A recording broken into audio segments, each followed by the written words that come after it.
Africa's Travel Indaba 2019 took place from the 2nd to the 4th of May 2019 at the Inkosi Albert Lutuli Convention Center, previously known as Durban ICC. On the third day, we got a surprise visit from South African President Cyril Ramaphosa. Ladies and gentlemen, we are here because we want to position our respective countries and our respective businesses, indeed and our continent, at the forefront of progress, of technological advancement and of innovation in the tourism industry. These 10 things are issues that we must address if we want this industry to explode exponentially. We are here because we want to double, we also want to triple and also quadruple the number of visitors we receive in our countries every year. We also want to boost domestic tourism, as I said, for we often lose sight of the imperative of getting, as I was saying, our own citizens to explore their own countries. We all share a common goal to offer a unique and in a way one-of-a-kind and unforgettable consumer and business travel experience. Now, South Africa is proud to be host to this Indaba, and I'm thoroughly delighted with what Mr. Zikalala said, that we have won the opportunity for 5 years to continue hosting this Indaba. And this I'm delighted with because we are marking 25 years in our own country since we attained our freedom. Our liberation opened our ports of entry, and more importantly, it also enabled us as South Africans to open our hearts and our homes. Previous to that, the majority of our citizens were literally and physically prevented from opening their hearts and their homes to visitors from all over the world.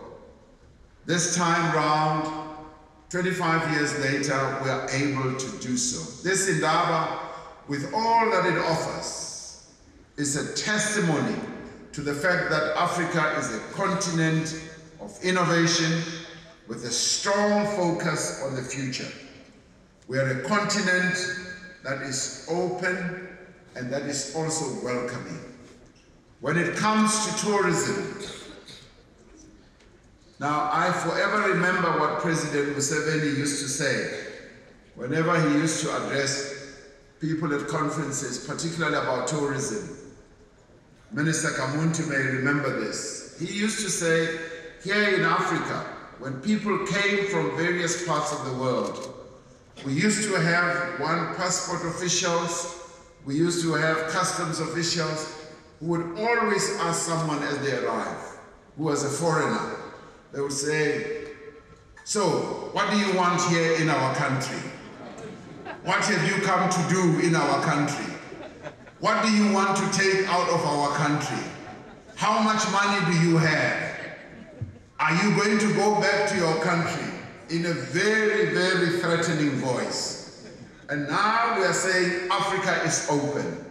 And we are saying to the world, come to Africa. Come to the various countries on our continent, because this is where we want you to be. When it comes to tourism and many other areas of human endeavor, we are indeed a continent on the move. We're a warm continent that is welcoming. Now, let us all go out and build a brave new world, a brave new continent that will attract the world to come back home to Africa. Thank you very much. Africa's Travel Indaba has become synonymous with storytelling, and this year's theme, Africa's Stories, Your Success, re-emphasizes the importance of telling our own stories and showcasing our own successes. What does this actually mean for Eswatini tourism? Sicela nje manje usichazele Nkosi ukuthi kuba lana kwethu silivela kangwane kusho ukuthini kithi what does this do for us as eMaswati? Ngibonge kakhulu Nkosi. I am so excited Nkosi. Kwekuqala njena Nkosi ngingedva nje ngibonga lokho ukuthi iindustry iphelele na ungabuka nje lamva kwethu kugcwele emahotela onke ema-B&B ema-game parks konke kuhlangene kusuka eSwatini kude kuthengisa live leSwatini lana. Lokhu ke kithi kusho ukuthi silive siyabonakala emhlabeni wonke. Lo msebenzi lona we Africa would represent to the rest of the world. So it is at that level. So kithi nje silive kuyasita lokuthi sibonakale nathi emhlabeni utawunaka Nkosi ukuthi i-tourism it's an international business and kuyi business ukuthi silive sitibeka position njani to the rest of the world. So ke Nkosi kithi nje sibonga nje ukuthi sibe part of this very good initiative and that is at a very high level what this means for Eswatini. Isilana nje Nkosi thina seselangeni lekugcina. Ngikubona kwakho uhambe njani lo msebenzi, what were your expectations? Umsebenzi ubemhle kakhulu ngoba ekuqaleni kwabana minister we-tourism labeka nathi abuka lana ngibonga nje kakhulu kade ukuthi uhulumende weNgwenyama usibambisile kwethi minister wethu ukhona lana iboard yethu ikhona lana lokho kutasisita nathi Eswatini Tourism Authority ukuthi nasisebenta bahambe nathi ekuthenini izinto zethu siconnect implementer. Kwesibili namhla lokunye lengikukhanze ukuthi kube info lebestembu lesikhulu for live leSwatini ngilokuthi mengamelo se-South Africa mengameli babe Cyril Ramaphosa ukhuluma izinto letiningi lengitibone kahle ukuthi ihambisana ngamashini nalo lokukhulunywa nguhulumende wethu eSwatini and mina ke ngingimi kungenda ngivela ukuthi yathi sihamba in the right direction. Lesifike sakuthola futhi lana ngilokuthi sende ama partnerships la very strong nebantu sende ama networking it's a good networking platform ne business esiyendile lana kutasita nathi ukuthi with time sikwadi ukuthi sibonakale ema tourist numbers ethu akhuphuka. Okay, what are we taking home with us? Lesihamba nako ekhaya ke ukuthi live leAfrica iagenda yeAfrica nema key focus areas eAfrica ayini. Ngicela nje ukubalela a few. Kwekuqala indzaba yemavisa Africa uthi ufuna kubona kube bete ma boundaries going forward. So indzaba yemavisa visa for Africa and also the blocks of the region within Africa logo for me is a key take out and it's something that was in the top of the agenda for Hulumende wethu eSwatini Prime Minister yethu. Number 2 lofuneka sibuye ukuthi tivakashi tethu funa sitemuke lesivule tandla tethu. Utawukhumbula kadzeni ukuthi bekuthiwa na uthi uyafika emavini lamanye kuthiwe kuwe utowendana unayo imali nako konke lokhu laba kukhuluma ngonyalo baholi bethu bathi bafuna kubona semukela sivula tandla tethu semukela tivakashi. Lokho ke kutasita ukuthi sikhone ukuthi ama economies ethu imali tethu simave dingeteke ngoba tivakashi tethu sitawuhlala kaningi spend lama dollars lama euro kakhulu ke manje even laseSwatini. So for me lokho ku key take out. Kwesithathu kungukuthi noma siyenda le tourism yethu kufuneka ukuthi sikhumbule ema communities lesiphila kuwo. Lokukhulu kakhulu abakhuluma ngako nje futhi ngilokuthi bomake nebantwana kufanele babe la khathi kule tourism agenda ekuthenini bangakhona i-youth yethu nje ngaba ama-tour guides.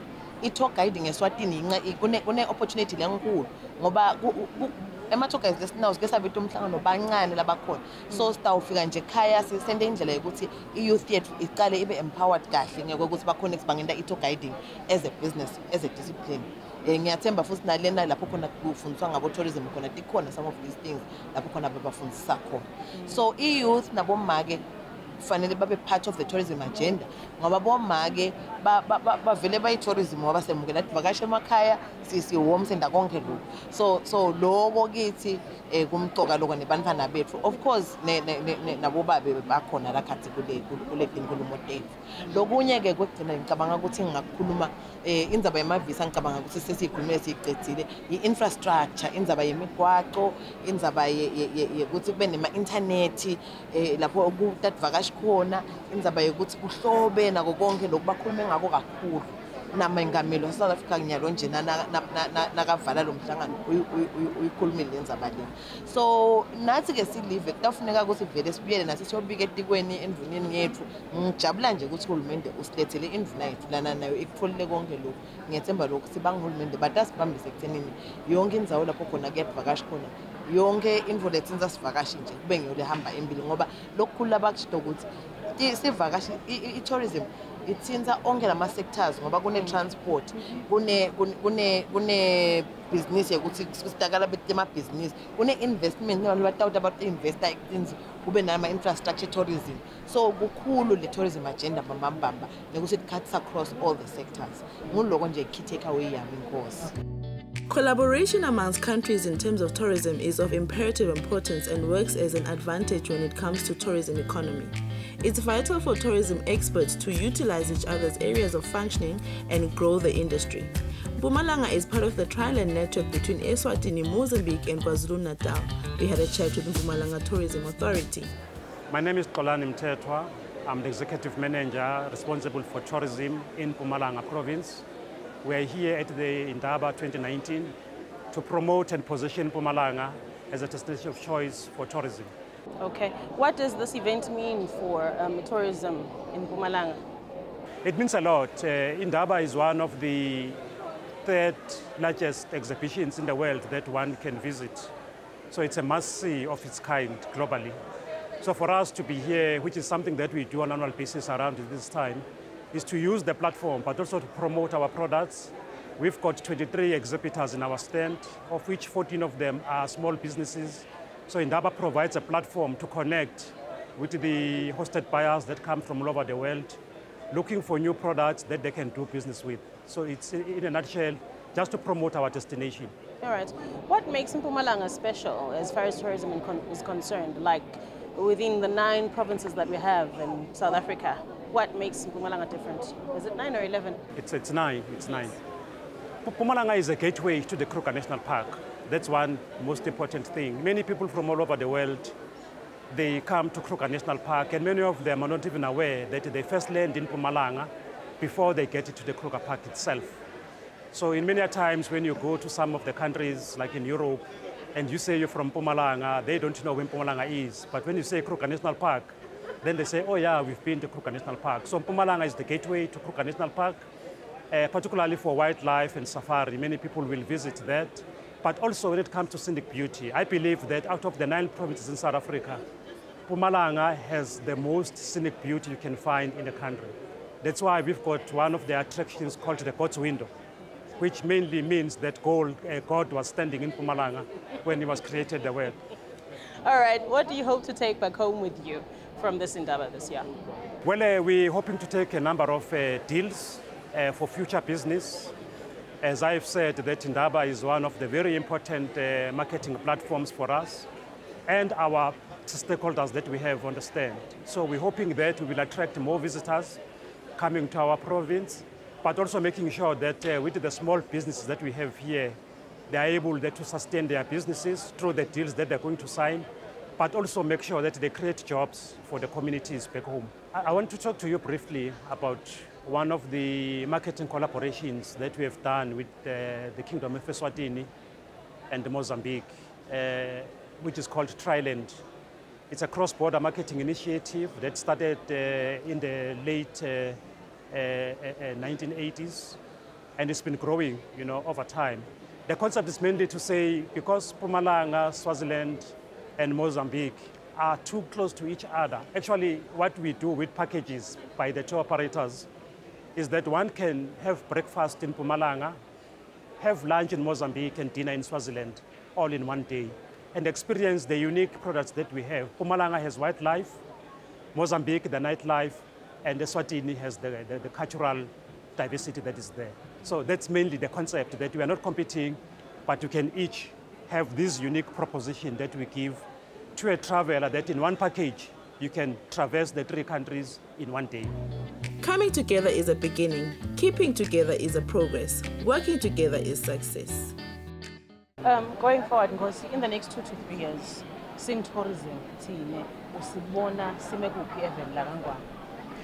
personally, ngibona ama-opportunities lamakhulu already i-industry yaseswatini njengoba babona nje balana yebo besolo vele babambe besolo sikwenda lokhu, but kenyalo babuke ukuthi abeke basebenza indaba yokubita be-South Africa kakhulu kusiphethe eSwatini, sivumelene nabo siyabambisana. So I'm really looking forward to greater collaboration with the industry, and masende kanjalo ukuthi asita ngoba phela i-industry ngibo i-face yelive. makuthiwa nje ukuthi asivakashi ngilaba lamva kwethu la ngibona laba tsinza lesivakashi abakhulumisana nabo labahamba nado ngama-shuttle up uyabona so ngibona lokuthi lokubambana kwethu lesikuqalile nalesi sifuna ukustrengthenisha utawenda ukuthi results ethu abe mahle kakhulu utaba namo repeat tourists beta nalaba labetako for the first time ngiyakholelwa lokuthi bataba khona babe baningi and nalokuthi lalaba khona batawuchula abahlali baphatheke kahle nalokuthi ke ne domestic tourism siyafisa lokuthi kube into lesiyenda kakhudlwana nale industry yethu ngoba lapho ke kufuna sibuke ukuthi sikwenda kube lula kanjani kusemaswati akwati na ukuvakasha nayo leyo indzaba lenkulu lebekhulunywa kulomhlangano ukuthi kufanele sikuphoshe lokho so that economies ethu atawukhula kunjalo ngozi ngeke ngacacisana ke nalaba labalana hlubi linengi labo bona bakhangisa kumbe ngedindzawo labangaticapha ngato thina simaswati siticapha ngani why are we encouraging people to come into the kingdom? Live leswatini unique selling point yayo noma distinctive competence ngosi ke live leswatini ngilabantu uyabona emaswati abantu labemukelana ko le culture yethu inalobuntu lobungatholakali kulethe tindzawo nayitolo nje lana besinebantu baseJalimane baseNetherlands bebahletila ngesikhathi sine cocktail beva ngazo uthi nje wow so ngiloko lengikubona mina kulibeka live leswatini lehluke completely kulamanye emave and now in the business a customer experience ngiloko lokwenta uhluke and kwenta business yakho isucceed so live leswatini ngilibona mina line golide lokusele nje kithi ngalokuthi phela lokho advertiser nalokukhuluma ngale dot ndzaba lethu kulukhuni ukutshela abantu ukuthi thina siyasta khona kuniphatha kahle but sitawenda tindlela ukuthi simarket enyalo international so that abantu bato understand that leyo unique selling point yethu ngile lokunye ke lokuphinze futhi kuhlalela kule culture yethu yalobuntu ngilokuthi le culture ke manje yethu isenta sehluke mbamba ke lapho nalokho sine monarchy thina uyabona ke lokho ke kuyinto leyenta abantu babe nekufuna kuta eSwatini so lokho nje lengakucishe ngiloko lokubili ngakubeka ukuthi kusenta sihluke and then ke kulama tourist attractions letinzawo say add on ke leyo yabo letintsaba tethu tehlukile awuyinto longakake wayibona emhlabeni uyabona tintsaba tethu nana sibebe nje is the second biggest granite rock in the world not in Africa, in the world.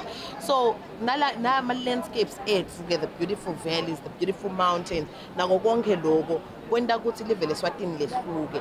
Lokunye mina personally ngikukhanza ukuthi live leswatini kulenta ligame emhlabeni. Ngilokuthi lincane. Yabona ke lokho. Kwenda ukuthi sikhona ukukhulumisana masinyane ngiko live leswatini li safe. I-safety yelive leswatini ngiyolenda labanye emave bahlushwa yi-safety thina le size yethu yenta ukuthi satane sonke sibe safe konke kube betele problem uyabona so le size yethu ngiyolenye lencabanga ukuthi isenta sibe ne-uniqueness uyabona lengatfolakali kulamanye emave kulukhuni phela ukuthi na ulive wenda umgwaqo wakho ukuthi usheshe ube kahle imigwaqo yethu ifeli okay ngiyathi right now sinema-challenges but ngiyakholelwa ukuthi uhulumende utasisita ukuthi konke kugcine kulungiseke kahle uyabona nemigwaqo yethu kulula ukuthi sheshe siyende labanye amakufuna abalungisa umgwaqo kuba kuningi kakhulu yabo so mina ngibona ama-opportunities nje lamakhulu and positioning yethu ingile kahle kakhulu. In these past 3 days we have spent at Travel Tourism Indaba 2019, it was evident tourism is the biggest industry in the world. I will leave you with this. Don't be a tourist, be a traveler. Hloma ngwane, vuka uvakashe.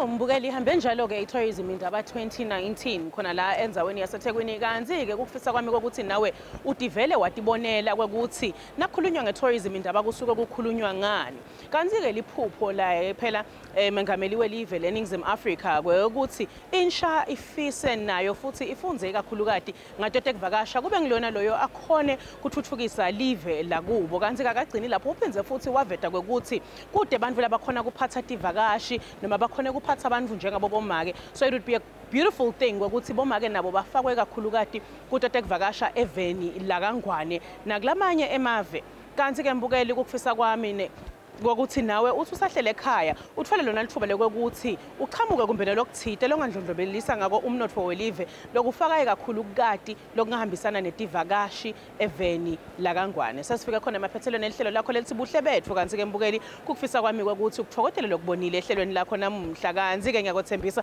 ukuthi noma ngabe sesifika emaphethelweni namuhla evikini lelitako ngesikhathi lesifana ngokungabe nginawe khona la ehlelweni lakho lelithi Buhle Betfu ngihambisana nayo eSwatini Tourism Authority ngithi hloma Ngwane vuka uvakashe yati live lakho kabandi. Ngisasho njalo nje mbukela ngufisela kona kubukela lokuhle nekuthokota lokuhle etinhlelweni takho letilandzelako usale kahle.